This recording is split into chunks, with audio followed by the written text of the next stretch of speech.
Nos vamos a ir a la palabra de Dios inmediatamente. En el Evangelio según San Mateo, en el capítulo 5, recuérdense que los capítulos 5, 6 al 7 de Mateo son el famoso Sermón del Monte.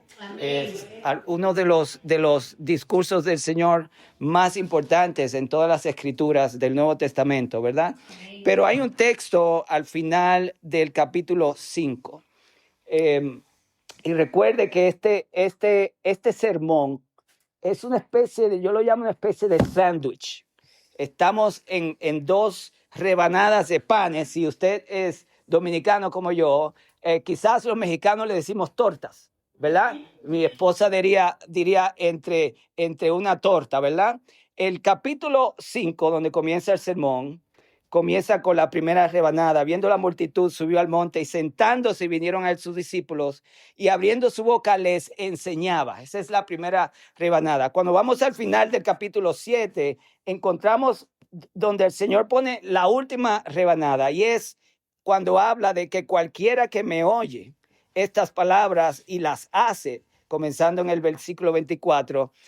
¿Cuáles palabras? Pues las que él comenzó a desplegar a partir del capítulo 5, versículo 1, cuando dice y les enseñaba. El Señor va a hablar entonces entre estas dos rebanadas o tortas, como usted le quiera llamar, o partes, va a hablar de varias cosas en todo el sermón. Y una de ellas que yo encontré muy desafiante para mí se encuentra en el último versículo del capítulo 5.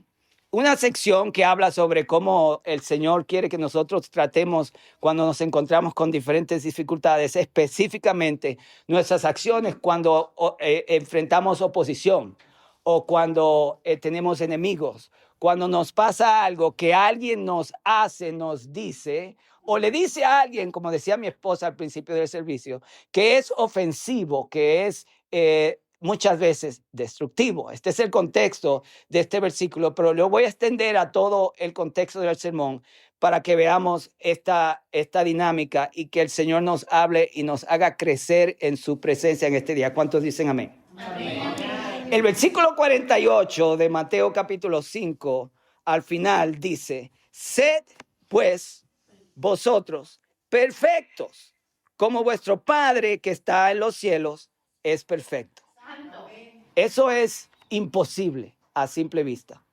Para nosotros que somos seguidores de Jesús, hijos de Dios, la palabra perfección inmediatamente a mí, no sé a usted, me desafía, porque Dios es perfecto. Yo no tengo ningún problema con eso, pero el que Dios me diga a mí que yo tengo que ser perfecto como Él es algo que no me gusta, porque es imposible. Primeramente, ¿cuántos se sienten que son perfectos como Dios?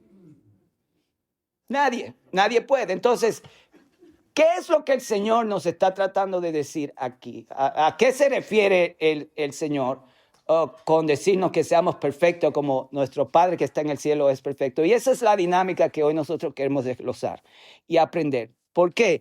Porque aunque no me guste, aunque me desafía, es una palabra de Cristo. Y yo les he dicho a ustedes que cuando Cristo habla es teológico, es Dios hablando. No se puede cambiar con la cultura, nunca puede variar por ninguna situación, absolutamente nunca. Y siempre está en la palabra de Cristo. Y como Cristo está ordenándole a sus discípulos que seamos perfectos, como nuestro Padre que está en los cielos es perfecto. Por lo tanto, eso es una orden, es un mandamiento y es de nosotros entender a qué se refiere el Señor. Para nosotros como sus discípulos, hacer lo que nos dice al final del capítulo 7. Vamos a aislar el verso que leímos en el capítulo 5 y vamos a simplemente colocarlo dentro del molde de la palabra de Jesús al final del capítulo 7. Dice, cualquiera pues que me oye estas palabras, yo diría de esta manera, cualquiera pues, aplicándolo al contexto de hoy, que es perfecto como el Padre que está en los cielos es perfecto. Cualquiera pues que hace lo que el Señor le dice a los discípulos que hagan, al final del capítulo 5, le compararé a un hombre prudente que edificó su casa sobre la roca. Descendió lluvia, vinieron ríos, soplaron vientos, golpearon contra aquella casa y no cayó porque estaba fundada sobre la palabra, estaba fundada sobre Cristo, estaba fundada sobre la fe en el Señor. ¿Me están siguiendo?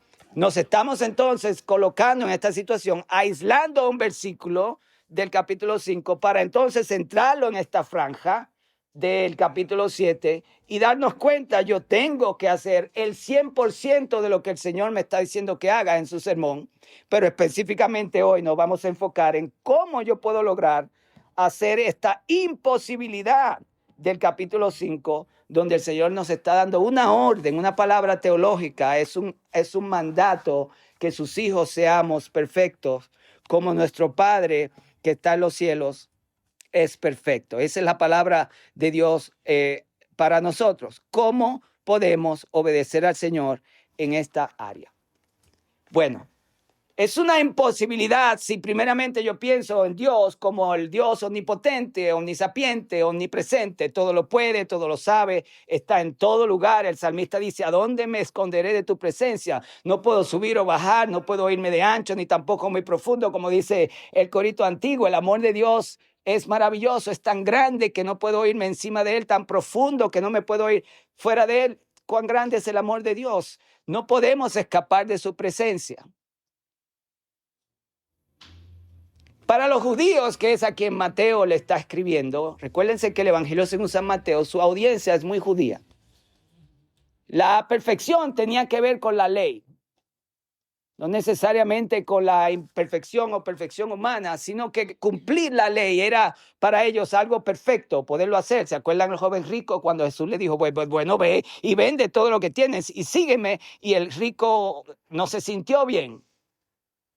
Esa clase de perfección es inalcanzable. Los israelitas no pudieron cumplir la ley. 613 o algo mandamientos en total. La ley no se puede cumplir sin la ayuda de Dios y del Espíritu Santo. Y estamos en un nuevo pacto. Por lo tanto, Cristo no está aquí dándonos otra ley a la manera en la que Moisés nos dio la ley. Tiene que haber una dinámica aquí que yo debo entender para no sentirme que Dios me está dando un mandamiento tipo ley, como si yo fuera la audiencia judía, y ni siquiera para los judíos fue así.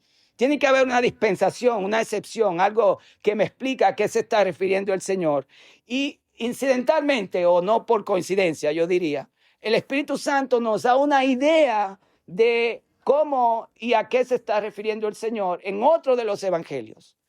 Para los judíos, esta palabra perfección, teleios en griego, era bastante familiar porque ellos estaban en el contexto de cumplir la ley, de alcanzar la perfección, la justicia por causa de las obras, por causa del cumplimiento de la ley. Y en todos los momentos fallaron. Lucas, y vamos a ir allá, aquí él está escribiendo a otra audiencia completamente diferente de la que él escribe, a la que le escribe el evangelista Mateo. Lucas nos da la misma declaración del Señor, pero el término que Lucas utiliza nos da luz al respecto de a qué se puede estar refiriendo el Señor. Y eso está en Lucas 6, en el versículo 36, donde el Señor dice lo siguiente: sed pues misericordiosos, como también vuestro Padre es misericordioso. Ah, don Ramón, ahora esto está alcanzable. Porque no es lo mismo hablar de perfección a la manera de un Dios perfecto, comparado con un ser humano, y decir y hablar de misericordia. No es lo mismo como Lucas lo está presentando. El Evangelio de Lucas se escribió para la gente de bajos ingresos, las mujeres, los huérfanos, los que estaban pese al poderío del imperio romano y la riqueza que el imperio daba a sus súbditos, y pese a los judíos que tenían una especie de élite por ser los descendientes de Abraham. Para las personas gentiles, Lucas le está escribiendo a los griegos más que todo, y Lucas está tratando de traer una declaración del Señor que sea alcanzable fuera del contexto del evangelista Mateo. Ahora, yo comienzo a entender que la perfección no se está refiriendo a ser perfectos como Dios, sino a cómo nos relacionamos con los demás. ¿Se acuerdan? Que en Mateo el Señor le va a hablar a los discípulos y le dicen: amad a vuestros enemigos, orad por los que os persiguen. Ese tipo de lenguajes, estoy parafraseando, si me equivoco en las palabras, esa es la idea. Entonces, esta palabra misericordia es hesed en la cultura hebrea bíblica.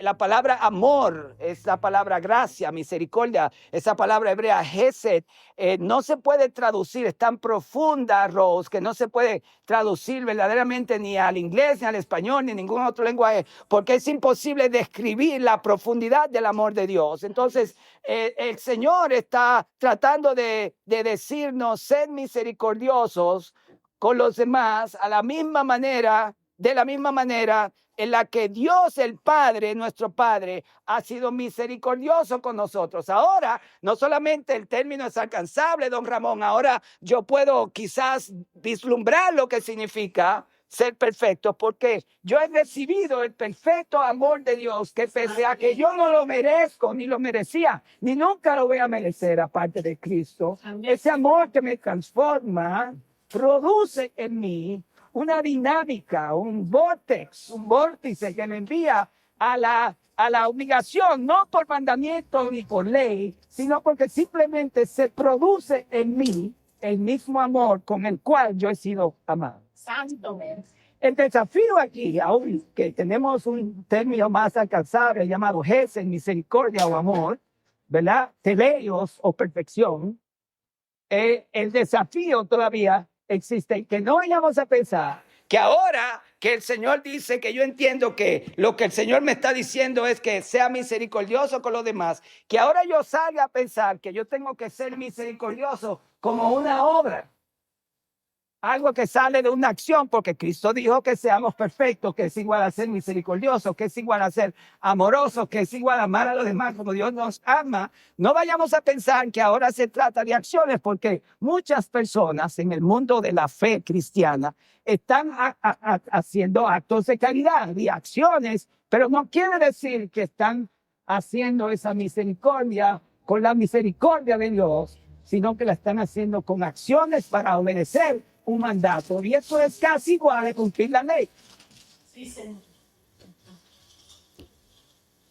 Y cuando concluyamos el mensaje, uno de los puntos que yo quiero que usted siempre recuerde y haga memoria es este. No vayamos ahora a querer ser misericordiosos porque Jesús lo dijo. No funciona así.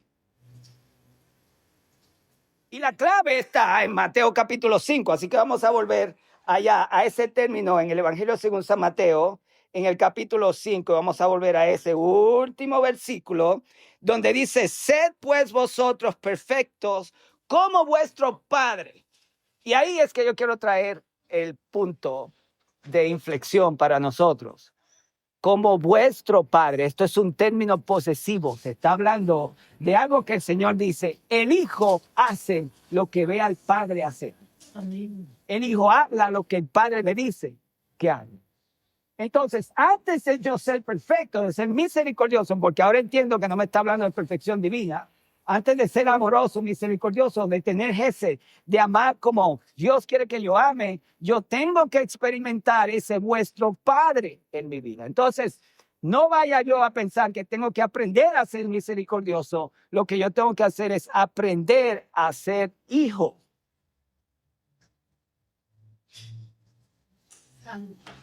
¿Ves la diferencia?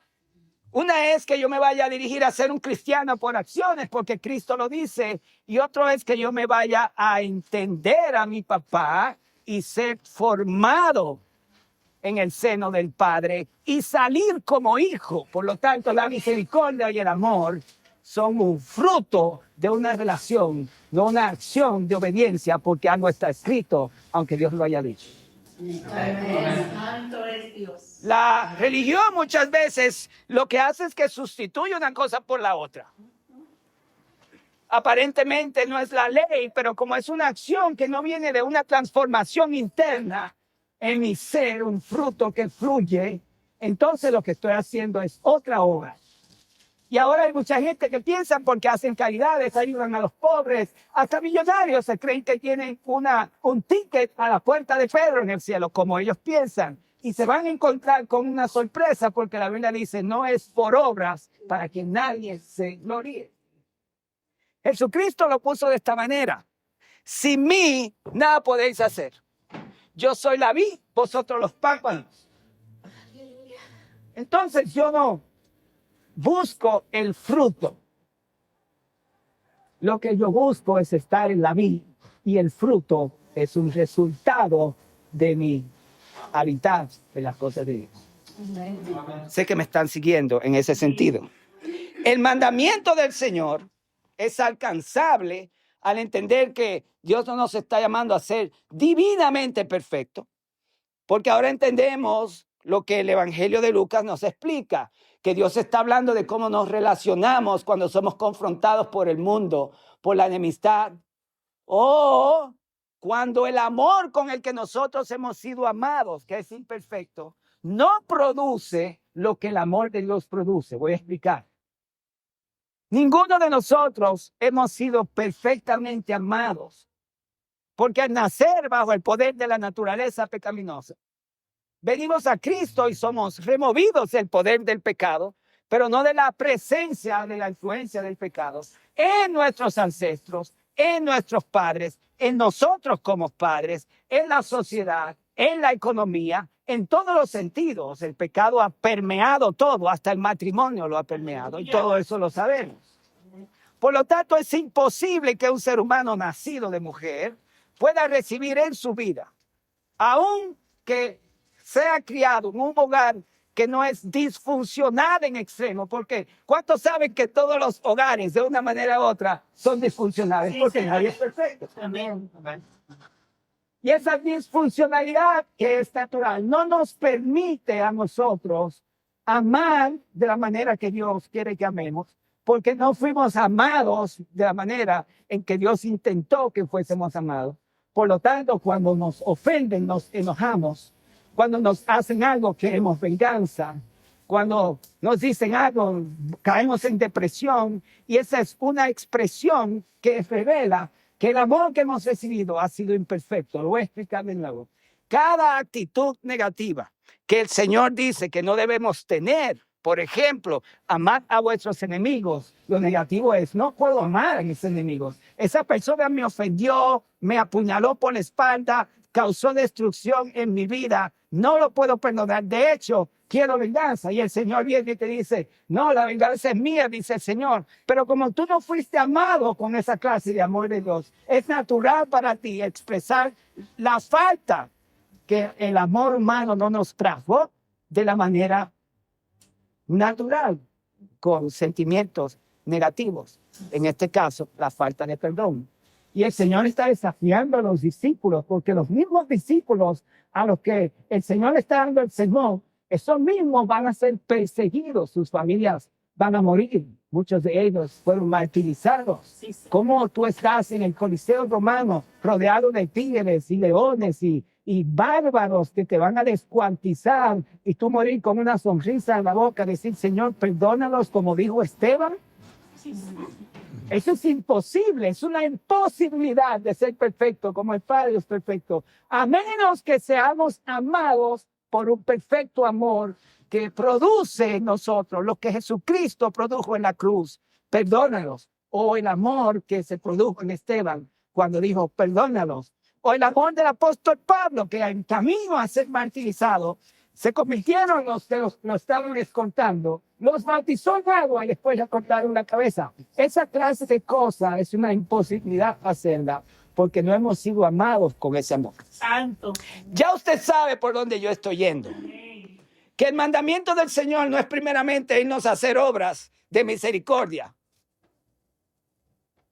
Aquí el Señor está hablando de vuestro Padre, de una relación primero. Si yo no puedo decir que Él es mi Padre por experiencia, y lo digo por religión, no tengo ese amor, y cuando me ofendan, me voy a ofender. Sí, Señor.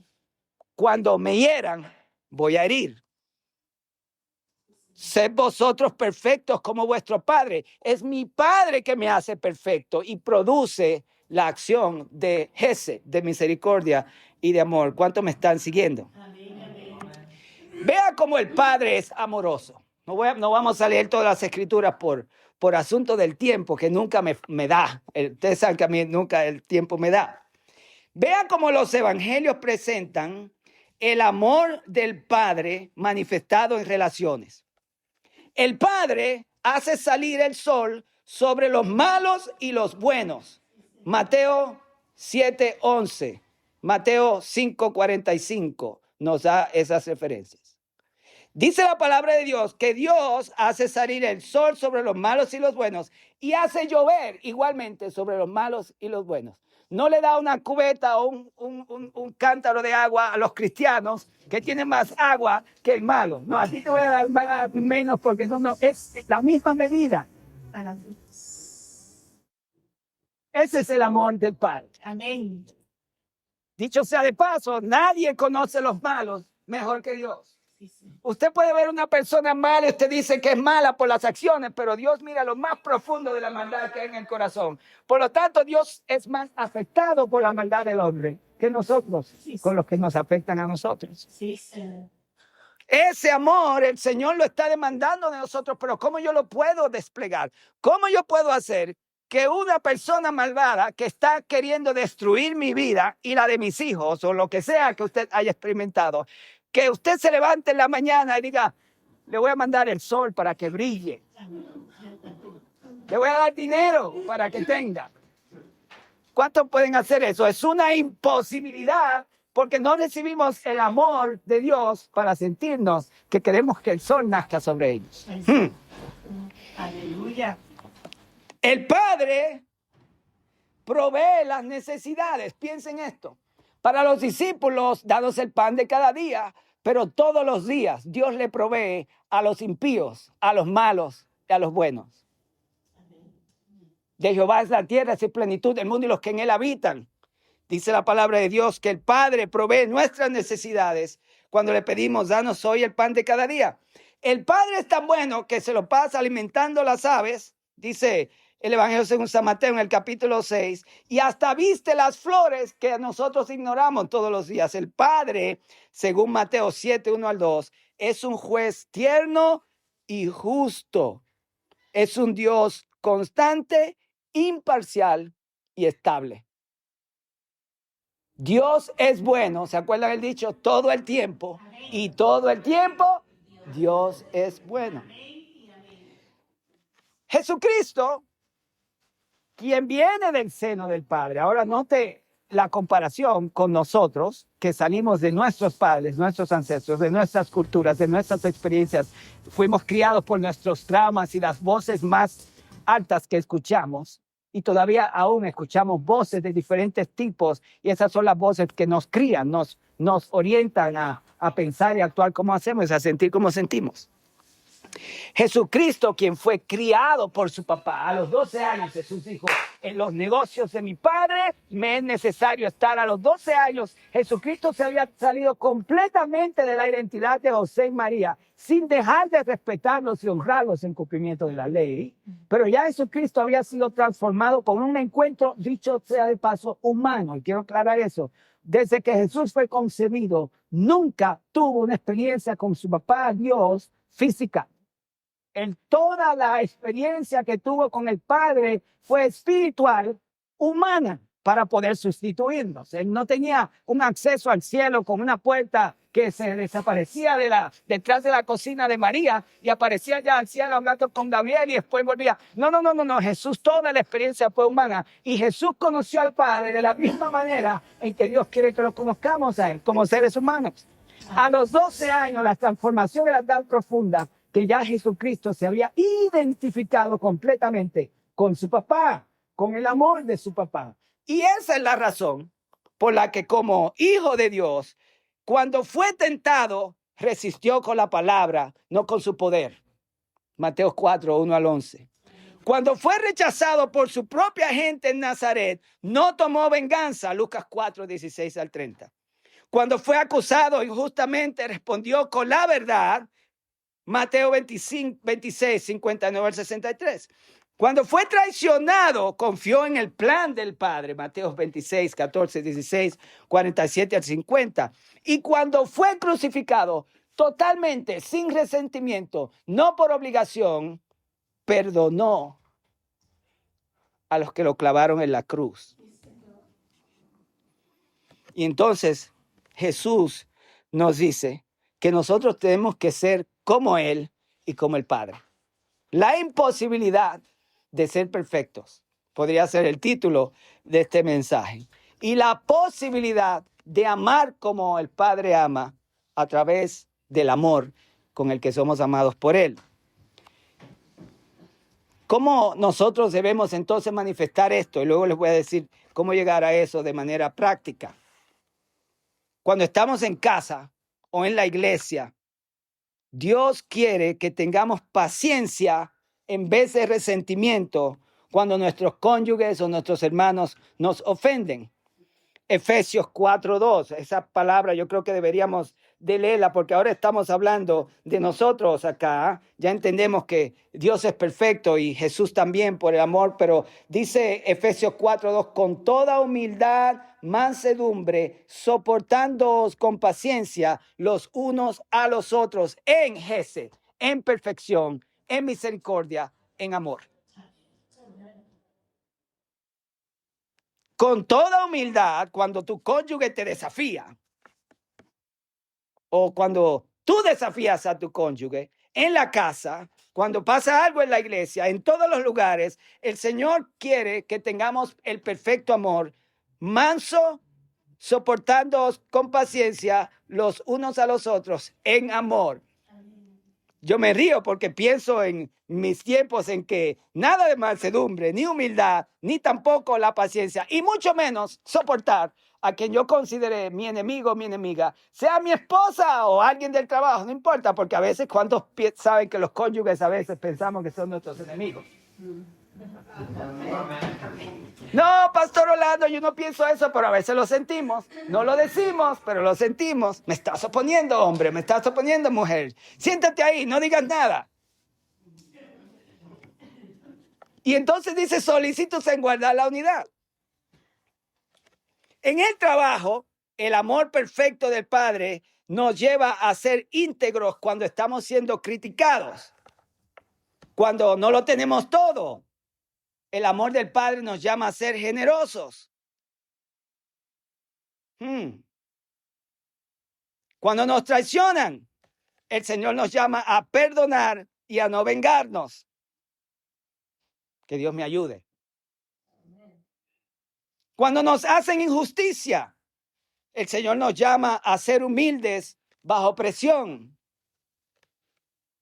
Cuando somos tentados, el Señor nos llama a ser obedientes y a seguir lo que su palabra dice, no lo que nuestras emociones dictan. En medio de la comunidad, de la iglesia afuera, el Señor nos llama a ser misericordiosos y no gente que condena. Si usted tiene a alguien que usted ha condenado, es tiempo de perdonar y soltar a esa persona. Jesús al joven rico le dijo, si quieres ser perfecto, véndelo todo. ¿Cuánto les gustaría que el Señor les diga ahora mismo a ustedes? Véndelo todo. Y nada más ven a la iglesia los domingos. Es fácil. Y es fácil, decía el mesero dominicano. Y es fácil. No. El Señor nos está hablando de otra cosa diferente. Hablemos de qué se trata esto para cerrar. Jesús no nos dio una ley imposible, sino un mandamiento que viene de la relación que nosotros tenemos con Dios, que debe ser una relación dinámica. Y ese es donde yo creo que el Señor, el Espíritu Santo, nos quiere llevar hoy. La manera en que nosotros accionamos hacia los demás es una prueba del amor que estamos experimentando de Dios en nuestro interior. Voy a repetirlo. La manera en que yo pienso, la manera en que me siento y la manera en que actúo con respecto a las personas que me desafían es una prueba de lo que tengo que sanar dentro de mí si el resultado no es gesed, misericordia, el perfecto amor que echa fuera el temor. El no amar así no cubre la falta de quien me ofende. Y eso no es fácil lograrlo. Es más, es imposible. Dios es perfecto, lo que quiere decir es simplemente, Dios es amor. Por lo tanto, si yo puedo encontrar ese amor, esa transformación del amor, entonces puedo ser perfecto en el amor de Dios, no en mi humanidad. La pregunta entonces al cerrar que yo quiero hacer, si el Espíritu Santo ha tocado alguna área de tu vida, algún sentimiento, has pensado en alguna situación en la que tú has estado, cuando el Señor dice, vosotros sois la sal de la tierra, la luz del mundo, no se está refiriendo a un montón de obras ministeriales, aunque eso es parte. Primero, tenemos que zambullirnos, ser inmersos, ser permeados por el amor del Padre. Amén. Para ser nuestro Padre que está en el cielo. Y de ahí va a salir el amor que yo tengo que dar a todos. Y Ezequiel, el profeta, nos recuerda lo siguiente. Note cómo Ezequiel en el capítulo 36, y ya estoy cerrando el mensaje, porque creo que lo que quería decir está más o menos ya en la estufa, ya se está cocinando en sus corazones. En Ezequiel 36, a partir del versículo 26, está la famosa profecía de cómo Dios nos va a ayudar a lograr esto. Dice así. Os daré un corazón nuevo. Dios sabía que debe de haber un reemplazo porque nuestro corazón fue criado por falta, no por un amor perfecto. Por eso el apóstol Pablo dice que el amor de Dios ha sido derramado en nuestros corazones. ¿Por quién? Por su Espíritu Santo. Dice, os daré corazón nuevo y pondré espíritu nuevo dentro de vosotros y quitaré de vuestra carne el corazón de piedra. Es decir, a nosotros nos dieron un corazón de piedra. ¿Qué nos lo dio? Desde Adán y Eva. Nacimos bajo el poder de la naturaleza pecaminosa y ese tipo de vida viene por causa de eso. No es culpa de nuestros padres, es culpa del pecado. Satanás siendo quien inició todo la maldición. Y quitaré de vuestra carne el corazón de piedra y os daré un corazón de carne y pondré dentro de vosotros mi espíritu y haré que andéis en mis estatutos. Entonces yo no tengo que buscar en los estatutos, yo tengo que buscar al Espíritu de Dios, tengo que buscar al Padre, tengo que adentrarme en ver esa promesa cumplida en mí a través de intimidad con Dios. Y ustedes saben que yo, una de las cosas que nunca dejo de decirles es que si no pasamos tiempos a solas con Dios, si no nos adentramos al mundo espiritual, a la palabra, a la oración, a la meditación, esto es una imposibilidad. Cada vez que lo lea yo o cualquier persona, no vamos a poder creer que lo podemos hacer, porque ese amor perfecto, aunque sea misericordia, que no sean actos de la carne, simplemente por obedecer una letra, no funciona así. Tiene que venir como el Señor nos dice que debe de venir. Sígueme, le dijo al rico. Sígueme a mí. Y mi pregunta entonces para ustedes es, ¿estamos nosotros experimentando el amor del Padre o las acciones del cristianismo? Diferente. Orar porque la oración es importante es una cosa, pero orar porque yo quiero estar con mi papá y ser criado por él es otro mundo. Pedirle a Dios porque yo sé que Dios escucha mi oración y quiere contestarlas es una cosa, pero ir donde mi papá y hablarle como cuando tu hijo, tu hija, tu nieto, tu nieta te pide algo que viene de una pureza, de una naturaleza de relación porque está conectado contigo es otra cosa. Amén. Ir a donde Dios porque Él es mi Salvador, o porque la iglesia dice que hay que ir a donde Dios, o porque Jesús dice en Mateo 6, entra en tu closet, cierra la puerta y ora a tu Padre que está en secreto, y tu Padre que está en secreto te recompensará en público. Eso es diferente a yo querer estar con Él y a partir de ahí dejar que Él fluya su amor en mí, que conteste mis oraciones porque Él es mi papá, me ama, porque tengo herencia en Él, porque yo sé quién yo soy y tú sabes quién tú eres, que Él te ama, que siempre quiere estar contigo, que extraña tu presencia, como tú quieres su presencia el domingo, ¿Cuántos estamos deseando ir al Padre? Hoy el mensaje no es vete a hacer misericordia. No, vete a perdonar a los que te ofenden. Ese no es el mensaje. Esos son acciones. El mensaje de hoy, vete donde tu papá hasta que seas transformada tus mentalidades, tus emociones, tus sentimientos. La manera en la que tú piensas cuando alguien te ofende es Dios diciéndote necesitas paciencia, necesitas cambio aquí, necesitas cambiar esta área. Toda cosa que nos afecta negativamente es una revelación para saber dónde estamos en el amor del Padre y cómo estamos reaccionando con respecto a esa revelación. Por eso, Gálatas 5:22 en adelante nos da la famosa escritura con la que quiero concluir hoy. Más el fruto, el producto del amor del Padre. Recuérdense que la Biblia dice que el amor de Dios ha sido derramado en nuestros corazones por su Espíritu. Su Espíritu entonces produce amor. Es un solo fruto.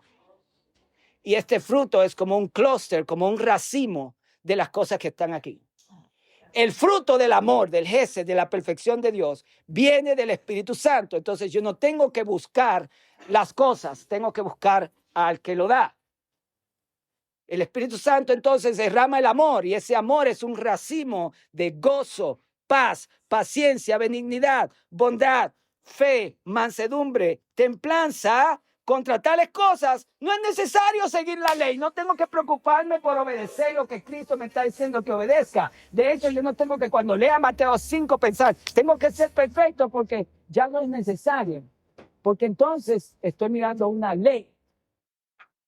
Por eso cuando yo lo leí me desafió. No puedo ser perfecto, eso es imposible. Tiene que Dios mostrarme, esto es imposible porque Jesús no me puede estar sometiendo a la ley de nuevo. Es el Espíritu Santo y las cosas del Espíritu se cosechan en el interior. Amén. Amén. ¿Cuáles cosas nos ayudan a desarrollar esas cosas? Número 1, meditación en la palabra. Meditación en la palabra. Yo no dejo de decirles en todo el tiempo que he estado con ustedes, estos últimos 2 años, nunca me han escuchado no decirles la importancia de pasar tiempo en las Escrituras a solas. Jesús dijo que cuando lo hacemos van a venir los vientos, las tempestades, los enemigos, las ofensas, el juicio, y no nos va a derribar porque estamos fundados sobre la roca. Si escuchamos su palabra, el cristiano que no pasa tiempo en la palabra no está invirtiendo en su futuro y no está construyendo su presente. Es una desgracia y es destrucción no ser expertos en las Escrituras, porque es la palabra del Padre. Por eso a los 12 años Jesucristo fue encontrado enseñándole a los que supuestamente sabían más que él, enseñándole las Escrituras. Todo comienza con las Escrituras. Número 2. De la Escritura, entonces se produce la oración íntima, porque cuando tú estás en la Escritura, tú quieres que lo que la Escritura está diciéndote, Dios lo obre en ti. Señor, yo quiero ser lo que Cristo dice. Esa oración, Dios la contesta. Número 3, la palabra y la oración va a comenzar a producir el reemplazo emocional de las emociones negativas que nos hacen pensar y sentir que queremos vengarnos o que queremos no perdonar o como nos sentimos con respecto a las personas que nos desafían y nos ofenden. Cuando tú dices yo soy amado en Cristo, la palabra que esa persona me dijo ya no tiene ningún efecto en mí. Porque yo sé quién soy, yo no me baso en lo que la gente dice, yo me baso en lo que Dios dice de mí. Yo soy hijo de Dios, tú eres hijo e hija de Dios, redimido, lavado con la sangre, tienes un futuro, lo mejor está por venir para ti. Estás dependiendo de la identidad que encuentras en la palabra, de la oración hacia tu Padre y comienzas a reemplazar las emociones negativas por las acciones correctas. Todo eso produce lo que la Biblia llama renovación de la mente. El apóstol Pablo en Romanos 12:2 dice, presentad vuestros cuerpos en sacrificio vivo, santo y agradable a Dios, que es vuestro culto racional, es decir, es lo que debes de hacer a diario, debe de estar en tu menú de la vida cotidiana. Eso produce renovación. Transformaos por medio de la renovación, dice el apóstol Pablo. Y entonces viene como producto la práctica. Amén. Amén.